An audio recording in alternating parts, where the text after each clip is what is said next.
할렐루야. 오늘 이 시간 예배하는 모든 이들을 위해 하나님의 놀라운 은혜가 가득하기를 간절히 축복합니다. 우리의 인생 가운데 고난과 고통이 없는 인생은 없음을 보게 됩니다. 아무리 인생을 살아갈 때 평안하게 살아간다 할지라도 그 인생 가운데 분명히 고난이 있고요, 고통이 있음을 보게 됩니다. 그런데 내가 원치 않는 삶, 내가 원치 않는 그 고통을 마주하며 살아간다는 것 자체가 쉬운 일은 아님을 보게 돼요. 많은 분들이 현재의 삶이 자신이 원하던 삶과는 거리가 있다고 말을 합니다. 때로는 이런 일을 당하리라고 상상하지 못한 일을 겪으며 살아가기도 합니다. 더구나 예수 믿지 않은 사람들은 주일마다 놀러 다니면서 자기 하고 싶은 대로 다 하며 사는데도 예수 믿는 나보다 더 잘 먹고 잘 사는데 나는 어쩌다가 주일 성수하지 않았더니 하나님이 가만두지 않으세요. 그렇죠? 하라고 하면 멀다 하고요, 기도하지 않으면 안 될 기도거리들이 막 밀려올 때가 있음을 보게 돼요. 한 고비를 넘겼는데 이제 넘어갔구나 생각했는데 또 고비들이 찾아와요. 여러분, 왜 그렇습니까? 하나님은요, 당신의 백성들을 연단하세요. 아무나 연단하는 게 아니라 당신의 백성들을 연단하시는 겁니다. 10절에도 보면 뭐라고 얘기합니까? 보라, 내가 너를 연단하였으나 라고 얘기합니다. 성경에 보면 이 연단이라는 단어가 여러 번 나옵니다. 이스라엘 백성들 그 모습들을 보면 어느 민족보다 연단을 많이 받았던 민족입니다. 지금도 어떻습니까? 이 팔레스타인에서 분쟁 중입니다. 여전히 흩어진 백성으로 살아가고 있습니다. 여러분, 왜 그토록 혹독한 시련, 연단을 받게 하시겠습니까? 제가 앞서 말한 것처럼 하나님께서 택한 백성이기 때문에 그래요. 하나님이 택하신 민족이라면 누구보다 시련을 덜 받고 덜 고통스러워할 텐데 하나님의 생각은 조금 다른 것임을 보게 돼요. 오늘날 한국교회 안에 소위 잘 먹고 잘 살기를 바라는 기복주의 신앙이 들어와 있습니다. 그렇죠? 물론 우리가 믿음으로 살면 우리의 삶은 분명히 해피엔딩이 될 수 있어요. 그런데 여러분, 해피엔딩은 되지만 그 단계까지 나아가는 데는 과정이 필요합니다.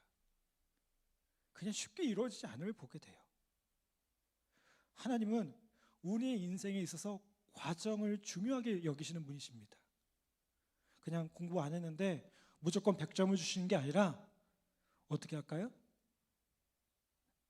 100점을 못 받더라도 그 과정을 통해서, 공부하는 그 과정을 통해서 배우길 원하시고 삶의 여정 가운데 하나님을 더 많이 알아가기를 원하신다는 거예요. 목적을 이루는 것도 중요하지만 과정을 통해서 주시는 은혜가 있다는 겁니다. 그렇다면 왜 고난이라는 과정이 있습니까? 하나님은요, 우리를 하나님의 백성으로서 합당하게 세우기 원하시기 때문에 그래요. 그래서 그냥 사용하시지 않고 어떻게 하십니까? 고난이라는 과정을 사용해서 연단하신다는 겁니다. 여러분, 우리가 그리스도인이라면 누구에게나 연단이 있습니다.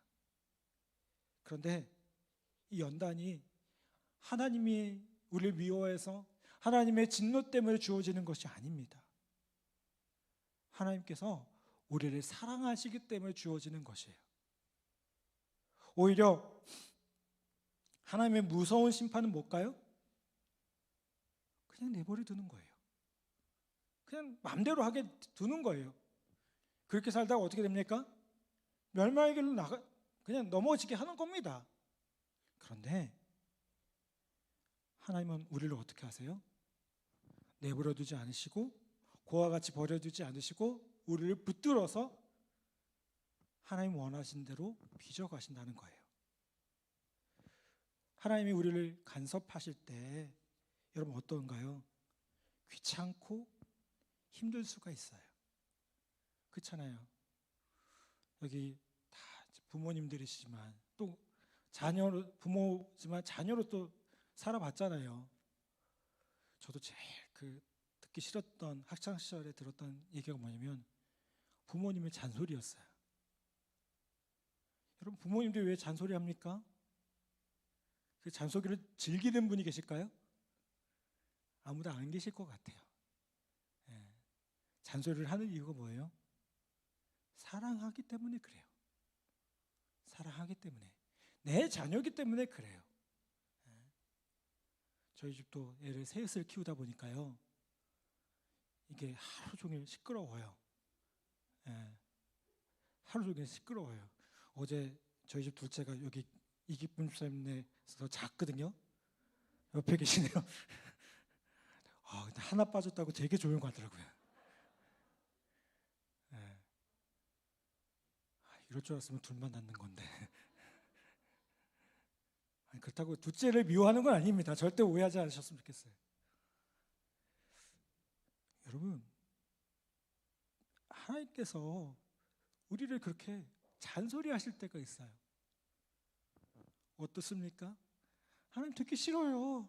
내가 내 인생 알아서 하고 싶어요. 내 마음대로 하고 싶어요. 라고 얼마나 소리칩니까? 근데 하나님 왜 그렇게 하세요? 우리를 기대하신 것이 있고 우리를 사랑하시기 때문에 선하신 목적을 가지고 우리를 그렇게 이끌어 가신다는 겁니다. 시련은 있지만 이 시련이라는 게 어때요? 곧 끝날 시련입니다. 이 시련이라는 것이 죽을 때까지 천국 가서 끝까지 받는 시련이 아니라는 거예요. 그러면 그건 시련이 아니죠. 그렇죠? 어떤 고난이 있으면 그 고난은 분명히 끝나는 날이 있습니다. 제가 군생활을 시작하는 우리 신우 병사들 한테 그런 얘기해요. 이등병들한테. 야, 눈을 감아봐. 뭐가 보여? 그러면 아무것도 안 보인대요. 그러면 꼭 그런 얘기 하죠. 그게 네가 남은 군생활이야. 깜깜해요. 그렇죠? 근데 눈을 떠봐. 뭐가 보이니? 세상이 보인다는 거예요. 그래, 너도 언젠가 너의 군생활을 넘어서 그런 놀라운 일들이 있을 거야. 군생활이 영원할 것 같은데 요즘은 또 짧아졌어요. 짧아졌다고 하면 또 신우들 되게 싫어하더라고요. 요즘에 절대 그런 얘기 하면 안 돼요. 군생활 좋아졌다, 뭐 군생활 짧아졌다. 나 때는 말이야 이등병 월급이 얼마였는지 알아? 뭐 이런 얘기하면 절대로 안 돼요. 제가 딱 임관에서 갔는데요. 그때 이등병 월급이 3만 원이 조금 넘었어요. 근데 지금 30만 원인가 되더라고요. 네, 이거 뭐 목사님 그래도 많이 받으셨네요. 그럴지 모르겠는데 지금은 또 달라요. 그렇죠? 그런 얘기하면 안 된다는 거예요. 그렇죠? 여러분 분명히 끝날 때가 있습니다. 하나님께서 우리에게 시련을 허락하시는데 이게 영원한 것이 아니라 끝나는 시련이라는 겁니다. 그러면 왜 이런 시련 가운데 우리를 두십니까? 시편 66편 10절 말씀 한번 볼까요? 여러분도 한번 찾아주십시오. 시편 66편 10절.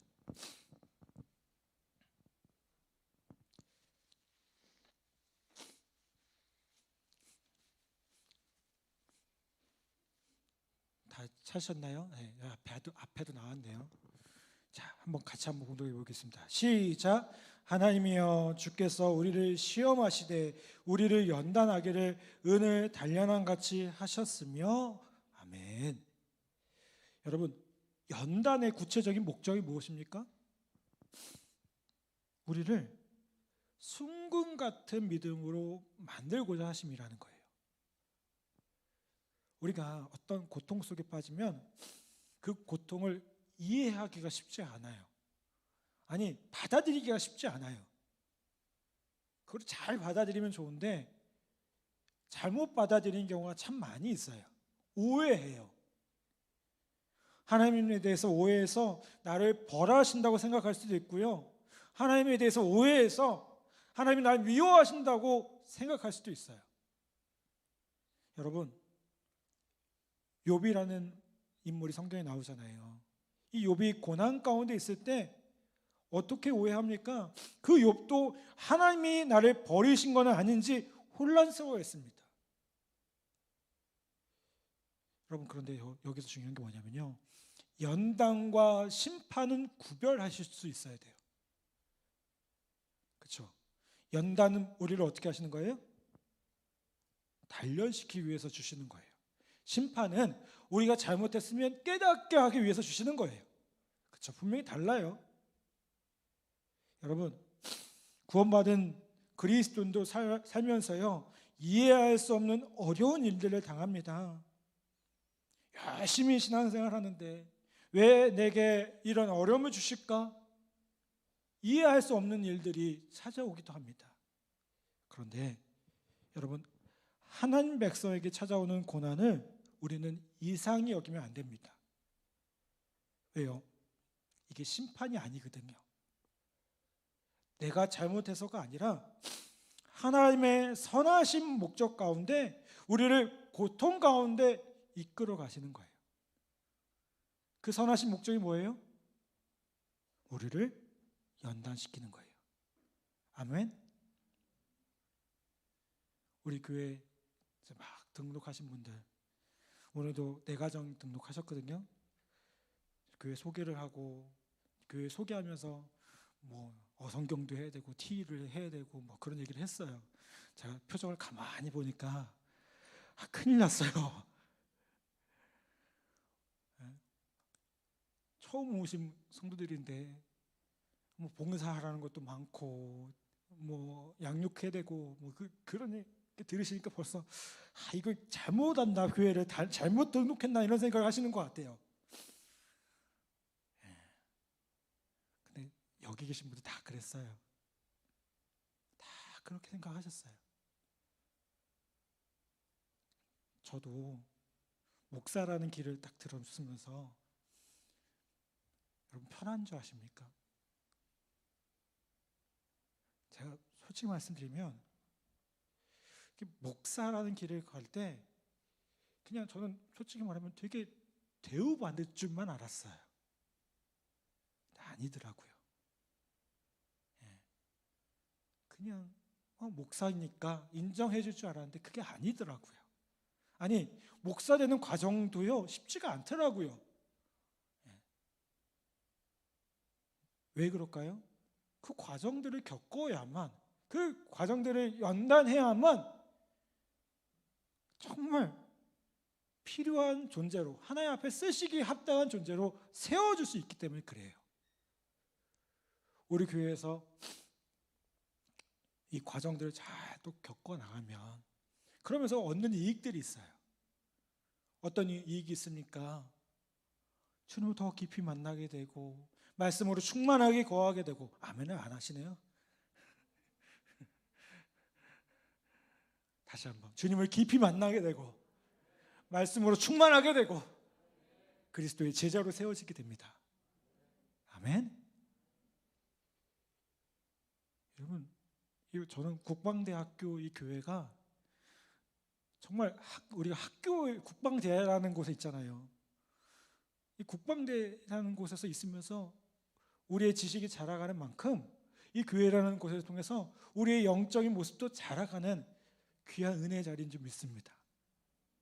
하나님께서 우리를 그렇게 연단시켜 나가세요. 아멘. 욥은 연단 가운데 답을 얻지 못하고 힘들어했지만 이내 답을 찾게 됩니다.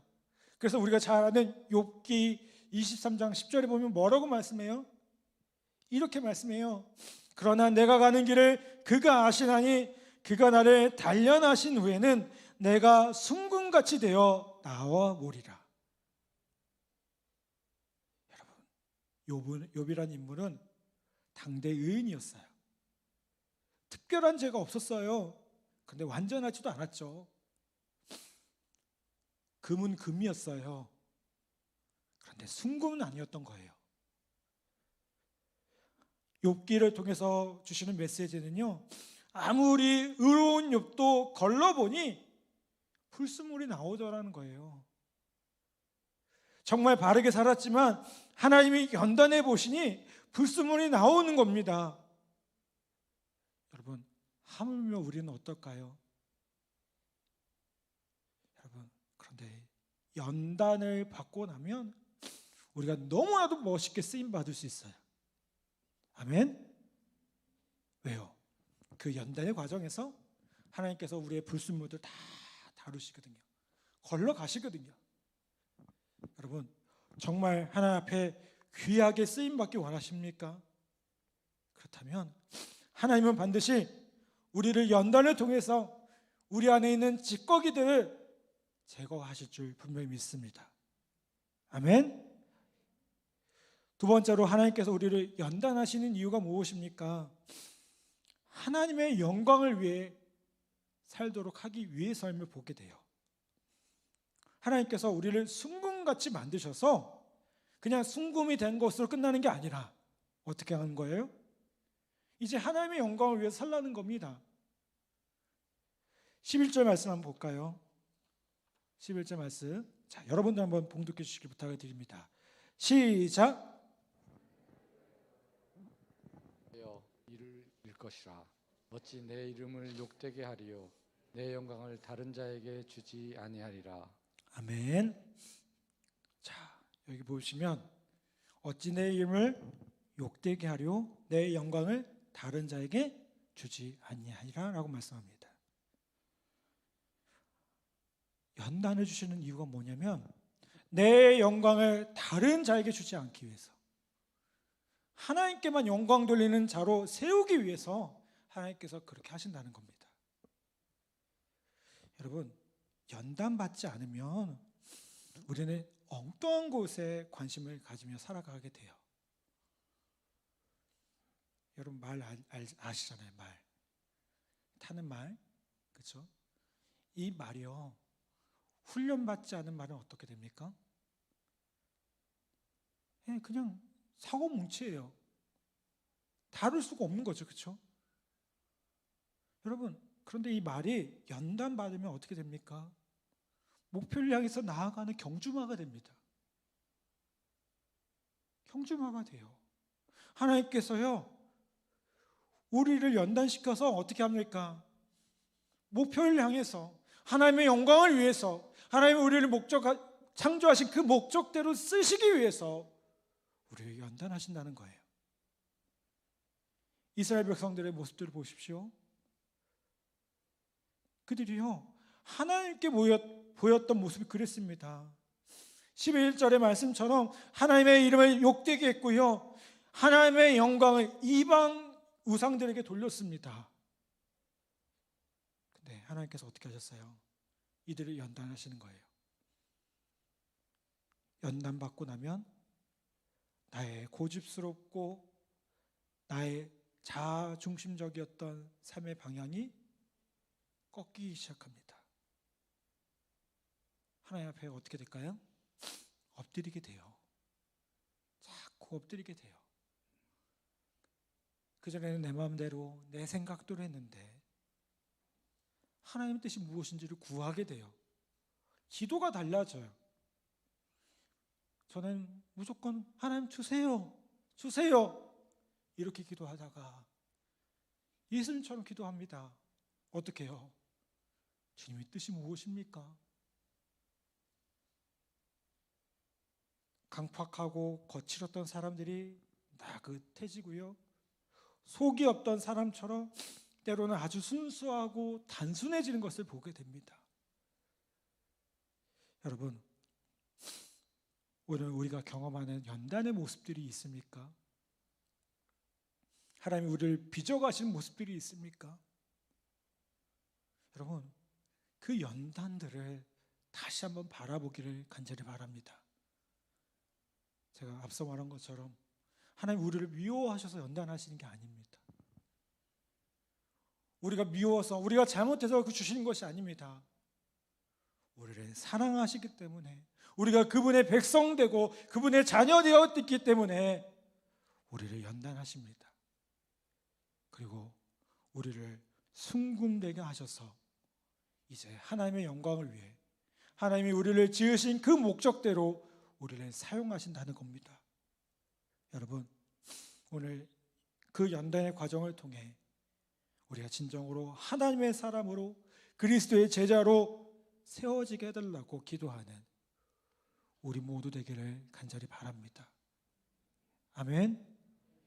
우리를 빚어가시고 만들어가시는 그 하나님의 손길, 그 하나님의 손길을 바라보며 우리를 빚어가실 때 하나님, 나 하나님 필요 없어요, 뒷걸음치는 우리의 모습이 아니라 그 손길에 감사하고 그 손길대로 정말 주님이 원하신 대로 아름답게 빚어져서 그리스도의 제자로, 그리스도의 사람으로 아름답게 세워지는 복된 성도들 되기를 간절히 바랍니다.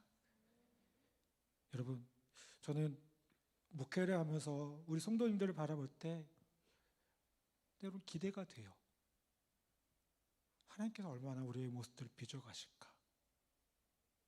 이게 꼭 어린아이들만의 모습이 아닙니다. 제가 군생활을 하다 보니까요, 군생활을 한 20년 가까이 하다 보니까요, 그동안 군생활을 하면서 만났던 많은 분들이 있어요. 그분들 가운데는 막 초신자였는데 이제 시간이 지나서 장성한 믿음의 사람으로 세워져 있는 분들이 계셔요. 그런 분들을 만날 때마다 얼마나 기쁨이 되고 얼마나 위로가 되는지 몰라요. 제가 군목으로 사역하면서 늘 생각했던 게 그거였거든요. 군목은 맨날 뿌리는 것만 해. 맨날 뭐 열매가 어떻게 생기는지도 모르고 그냥 뿌리는 것만 해. 이렇게 생각했는데요, 시간이 지나서 보니까요, 그렇게 커져 있더라고요. 성장하더라고요. 제가 이런 얘기 하니까 누가 그런 얘기를 해요. 목사님, 마치 콩나무 키우는 거하고 똑같아요, 그러더라고요. 콩나물 키우는 거하고 어떡해요? 자꾸 물 주면 이게 안 자라는 것 같은데 어느 순간 자라져 있어요. 여러분, 오늘 우리 성도들이 저는 기대가 됩니다. 하나님께서 얼마나 만지실까, 얼마나 빚어가실까. 아멘. 이제 막 우리 교회 처음 발을 듣기 시작하는 분들도 계실 거예요. 한번 기대해 보십시오. 얼마나 하나님께서 올 한 해 우리를 빚어가실지. 여기 계신 그동안 신앙생활 한 분들이요, 더 얼마나 우리를 만들어 가실지. 여러분, 그렇게 아름답게 빚어갈 때 우리 교회와 우리 공동체가 더 든든하게 서가고요, 우리가 함께 꿈꾸는 대한민국과 국군 복음화라는 이 비전이 정말 놀랍게 세워지는 귀한 해가 있을 줄 믿습니다. 아멘. 저도 처음에 국방대 교회 왔을 때 비전을 보면서 놀랐어요. 아니, 우리가 무슨 대한민국과 국군 복음화야. 그런데 있어 보니까 알겠더라고요. 여기서 계셨던 분들이 육해 공군 각지로 나가요. 안보과정 중에는 공무원들도 오세요. 그분들도 또 귀한 일들 사명을 마치고 또 나가요. 그러면 그들이 정말 하나님의 제자로서, 그리스도의 제자로 세워지면 얼마나 멋지게 세워지겠습니까? 남미라고 아멘 안 하시는 것 같아요? 아멘? 여러분, 그렇게 기대함으로, 이게 뭐 우리 교회가 작은데 뭐 국군복음화, 대한민국과 국군복음화, 아니요. 우리 교회의 모습은 작을지 모르겠지만 여기 계신 한 사람 한 사람을 향한 하나님의 기대는요 결코 작지 않습니다. 그 기대와 소망을 품고 하나님 우리를 더욱더 아름답게 만들어 가시고 빚어 가시는 그 놀라운 은혜를 경험하는 우리 귀한 성도들 되기를 간절히 축복합니다. 아멘. 이 시간 우리 말씀을 기억하며